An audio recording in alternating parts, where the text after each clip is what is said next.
Di atas ranjang perawatan, Ipan terkulai lemas.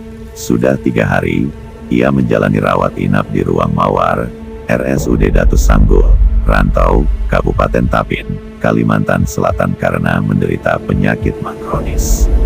Saat penyakit yang menyerang lambungnya itu kambuh, Ipan praktis tak dapat berbuat apa-apa selain merintih kesakitan. Rasa sakitnya kian tak tertahan saat perutnya kemasukan makanan.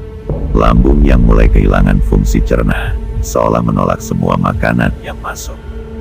Sebuah selang kecil menempel kuat di atas telapak tangan dan lengannya. Tetes demi tetes cairan infus terus masuk ke dalam tubuhnya. Cairan itulah yang berfungsi sebagai asupan pengganti makanan dalam raga Ipan. Meski begitu, pria yang kala itu berusia 39 tahun ini tetap merasakan tubuhnya seperti tak bertenaga.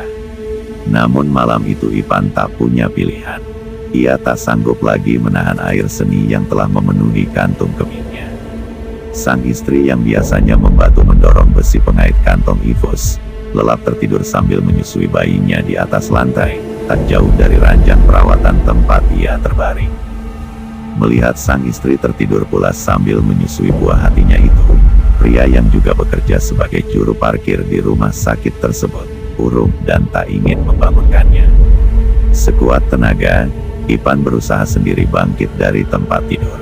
Tangannya memegang besi kecil tempat kantong infus tergantung.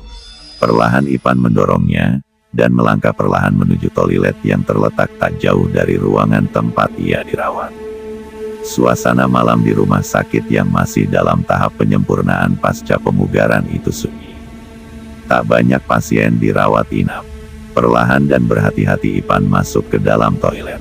Di dalam, toilet yang sempit benderang meski hanya diterani sebuah lampu bertegangan 5 watt. Setelah menutup pintu, Ipan pun memuaskan diri membuang hajat yang tak lagi tertahan itu. Usai kencing dan berbenah, Ipan berbalik sambil tetap memegang gagang besi. Langkahnya sedikit gontai. Ipan melangkah perlahan sembari menahan sakit pada perutnya. Tangan kanannya kemudian meraih gagang pintu dan membukanya perlahan. Saat pintu terbuka, tiba-tiba hatinya berdesir. Jantungnya berdegup lebih kencang. Matanya tak berkedip. Ipan melihat sosok perempuan berpakaian putih, mengenakan kerudung hitam, berdiri tak jauh dari pintu toilet yang baru saja terbuka. Kerudung menutup seluruh wajah sosok perempuan misterius itu, membuat Ipan tak dapat melihat raut wajahnya. Meski terkejut, namun Ipan tak dapat berbuat apa-apa. Perasaannya seperti terbius. Begitu pula dengan tubuhnya yang hanya diam mematung. Dalam hati Ipan sempat berpikir, sosok perempuan itu bukan manusia. Namun ia coba menepisnya dan meyakinkan diri, kalau sosok itu adalah salah satu perawat rumah sakit. Dengan wajah terus tertunduk dan tertutup hijab menyerupai cadar hitam, sosok perempuan berpakaian mirip pakaian perawat itu, menawarkan diri membantu memapa Ipan sampai ke kamar. Ipan tak menjawab, lidahnya terasa keluh, tubuhnya terasa kaku. Sosok perempuan misterius itu kemudian memapa Ipan. Saat memapa, tangannya memegang perut Ipan, tepat di bagian lambungnya yang terserang mah kronis. Ipan masih saja terdiam, perasaan dan pikirannya seperti melayang. Ia merasa hilang kesadaran. Satu-satunya yang ia rasakan adalah hawa dingin merangsek masuk ke dalam perut bagian kanan, tepat di mana tangan sosok perempuan itu diletakkan saat memapahnya.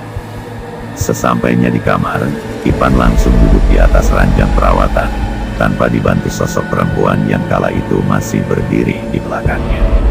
Saat ingin merebahkan diri, matanya terbelalak. Ia terkejut karena sosok perempuan itu sudah lenyap dari hadapannya. Ia pun lantas menyimpulkan, yang menolong dan memapahnya adalah makhluk gaib penunggu rumah sakit. Mengalami kejadian tak wajar itu, Ipan terasa seperti baru saja tersadar dari mimpi. Setelah kejadian itu, ia tak lagi merasakan sakit pada lambungnya.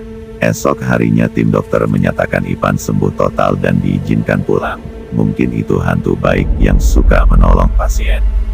Setelah kejadian itu penyakit mah saya sembuh dan tak pernah kambuh lagi, kata Ipan.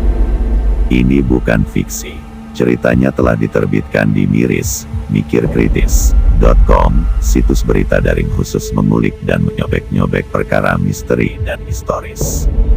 Tetap miris, mikir kritis, di tengah berbagai perkara miris, misteri dan historis.